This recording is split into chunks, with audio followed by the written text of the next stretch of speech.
Lepo pozdravljeni. Kot vam je že znano, sem danes ministrice in ministre seznanil z imenom, ki ga predlagam za kandidata za evropskega komisarja iz Slovenije. To bo Janez Lenarčič, sedanji stalni predstavnik misije v Bruslju. To pa utemeljujem tako, da je gospod Lenarčič izkušen, da pozna delovanje Evropske unije, da že dolgo dela v diplomaciji in pozna vse delovanje v evropskih inštitucijah in tudi na splošno. Bil je tudi glavni pri prvem predsedovanju Republike Slovenije Svetu Evrope, tako da mu izkušenj ne primanjkuje, je dober kandidat, strokoven in mislim, da je to v tem trenutku tisto, kar potrebujemo. Od volitev 26. maja pa do danes sem seveda dolgo tehtal takšne in drugačne možne odločitve, takšne in drugačne možne predloge in na koncu prišel do odločitve, da Slovenija v tem trenutku, glede na sestavo vlade, potrebuje nevtralnega kandidata, kajti stranka SD in stranka LMŠ sta dosegli po 2 evropska poslanca, druge stranke koalicije niso bile uspešne na evropskih volitvah in ne bi se mi zdelo tudi pravično v tem primeru, da bi bil katerikoli kandidat član ene izmed koalicijskih strank. Ta predlog utemeljujem tudi kot pravičen predlog, fair predlog do vseh partnerjev v koaliciji, ne zato, ker v koaliciji oziroma med ministri ne bi bilo primernih kandidatov, ampak enostavno zato, ker ne želim, da v vladi prihaja do kakršnihkoli sporov, ne želim ponovitve preteklega izbora pred 5 leti, zato mislim, da je najbolj pošteno, iskreno povedano do vseh, da ne damo strankarskega kandidata, ampak da damo strokovnega kandidata. Tako govorim kot predsednik vlade, ne kot predsednik ene izmed strank, ampak kot predsednik vlade Republike Slovenije in tudi komisarski kandidat bo predlog vlade Republike Slovenije in bo moral delovati za interese Slovenije oziroma tudi delovati v Evropski komisiji. Pomembno je povedati, da smo v Sloveniji mogoče v zadnjih letih tudi marsikatero priložnost zamudili in da ni bilo vedno vse tako, kot bi si želeli. Zato je prav, da tokrat damo priložnost nekomu, ki pozna sistem, ki je dobro delal, nenazadnje ga je prejšnja vlada predlagala tudi za stalnega predstavnika. Svojo kariero je začel že pri doktorju Janezu Drnovšku, skratka vso problematiko pozna do obisti. Pomembno se mi zdi v tem trenutku, da zberemo enotnost kljub morebitnim zameram in da jutri na vladi podpremo kandidata in s tem sporočimo, da Slovenija deluje enotno, da pošilja dobrega kandidata in da si ne želimo ponovitve preteklega izbora. Za Slovenijo bo seveda izjemnega pomena, da bomo kandidata poslali pravočasno, da se nam ne bo zgodilo kot pred 5 leti, ko smo zadeve zamudili, tako nismo imeli svojih ljudi v drugih kabinetih, kar je sicer praksa in tega sedaj si ne smemo dopustiti. Zato verjamem, da bodo tudi koalicijski partnerji videli ta nacionalni interes Slovenije in da je pomembna ta hip enotnost. Kot rečeno, odločitev seveda ni bila lahka, pri takih odločitvah se lahko zgodi, da se kdo ne strinja, da so različna mnenja, ampak če gledam interese Slovenije, če gledam tudi pričakovanja ljudi tam zunaj, kot se reče, potem sem prepričan, da je to prava odločitev. Kar se tiče pošiljanja dveh kandidatov, je tako, da nobena država ali pa vsaj večina držav ne bo poslala dveh kandidatov, ker potem je že avtomatično eden izgubljen in vemo, kaj se dogaja s kandidati, ki potem niso izbrani, da se jih rado etiketira, da se jih rado označi za poražence in da se dogajajo še kakšne druge stvari. Zakaj ime šele zdaj? To ime sem sporočil šele zdaj, ker nisem želel, da se ga v medijih že predčasno obravnava, da se ga diskreditira in da se izvajajo prakse, ki so običajne v takšnih primerih. Vemo, da so takšne stvari izredno občutljive. Kdor se odloči kandidirati na katerokoli funkcijo, je potem seveda tarča takšnih in drugačnih napadov. Seveda jih zdrži, zagotovo, če je iz pravega testa, vendar pa ni dobro ne za Slovenijo, ne za Evropsko unijo kot celoto, če se o kandidatih pač govori neprimerne stvari, morda tudi nepreverjene ali še kaj drugega. In tako sem prepričan, če bomo jutri na vladi potrdili kandidata, da bo Slovenija potem sposobna vse te procese upraviti v pravem času. Seveda bo šel predlog še v parlament. Glede na sestavo parlamentarnega odbora lahko pričakujemo tudi negativno mnenje, tudi to je, s tem je lahko računati, ampak to je politika. Sam nisem želel v tem primeru delovati politično, sam sem želel ravnati tako, kot je v tem hipu najboljše za Slovenijo. Hvala. Hvala lepa. Še kako vprašanje?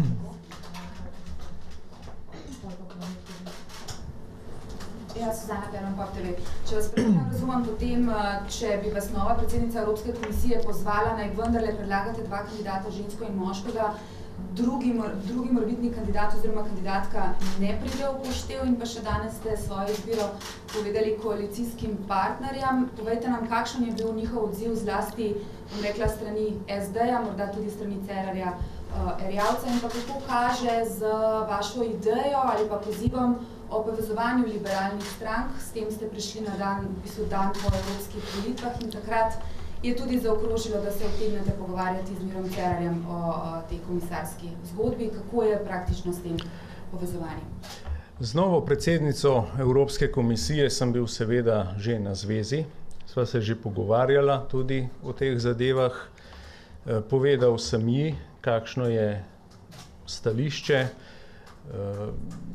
da po vsej verjetnosti ne bomo mogli zadostiti želji po dveh kandidatih. Se pa sprašujem, zakaj bi morala vedno Slovenija biti tista, ki bi morala vse ubogati. Vemo, da največje funkcije so že tako razdeljene po državah, potem tudi druge kandidatke, druge članice so poslale samo po enega kandidata, tudi niso upoštevale ženske kvote.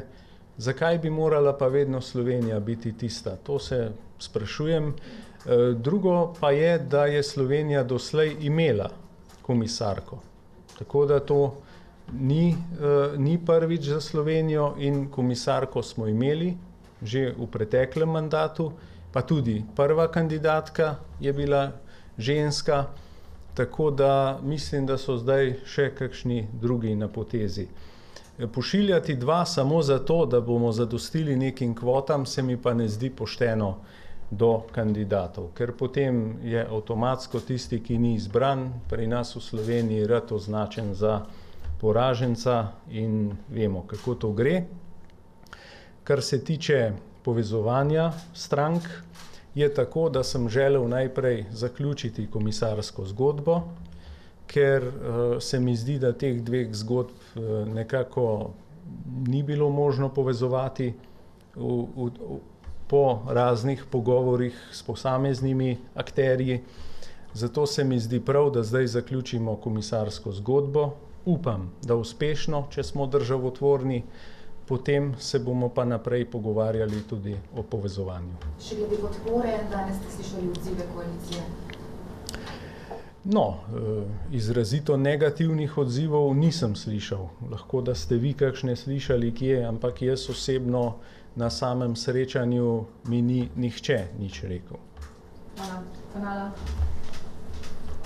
Horišnik Kanala. Gospod predsednik, ste se kaj z gospo von der Leyen že pogovarjali glede resorja? Je še vedno za Slovenijo v igri širitev, morda kaj drugega? Ste tu že dobili kakšen namig, signal? Hvala. Kar se širitve tiče, sem zadnjič rekel, da je tudi to ena izmed opcij, zagotovo pa to ni edina opcija. Slovenija si bo seveda prizadevala dobiti čim bolj primeren resor, zato da bomo lahko tvorno prispevali tudi k evropski politiki. Tudi o tem sva spregovorila nekaj besed.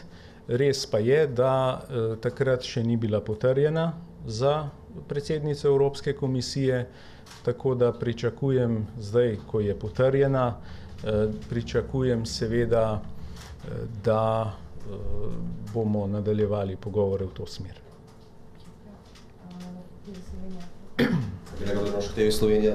Gospod predsednik, ali drži, da v bistvu o tej svoji odločitvi nikakor niste vsaj na 4 oči predtem govorili morda s predsednikom SDA Dejanom Židanom, nekako iz SDA prihajajo namigi, da so precej nezadovoljni na to odločitvijo, ker da v bistvu nekako niste upoštevali tega rezultata volitev, evropskih volitev. To ne drži. V ponedeljek smo se srečali, povedal sem, da mislim dati nevtralnega kandidata.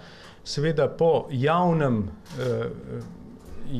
nastopu evropske poslanke, da ne bo podprla bodoče predsednice komisije, si pa seveda še težje predstavljam, kako bi potem sodelovali v primeru morebitnega našega predloga v tej smeri. Hvala. Še dnevnik pa je sta. Zoran Kotič, očitno je izboru kandidata potrebovala apolitičnost. V Bruselj pošiljamo človeka, ki je v primerjavi s prejšnjimi komisarji najmanj politično profiliran, oziroma če sploh je. Ali to pomeni, po vaši oceni, ta apolitičnost, prednost v političnem organu, kakršen je komisija, Evropska komisija, ker smo tudi včeraj spremljali v parlamentu, politika igra pomembno in zelo pomembno vlogo. Skratka, na kaj lahko računa Slovenija s apolitičnim kandidatom v političnem organu?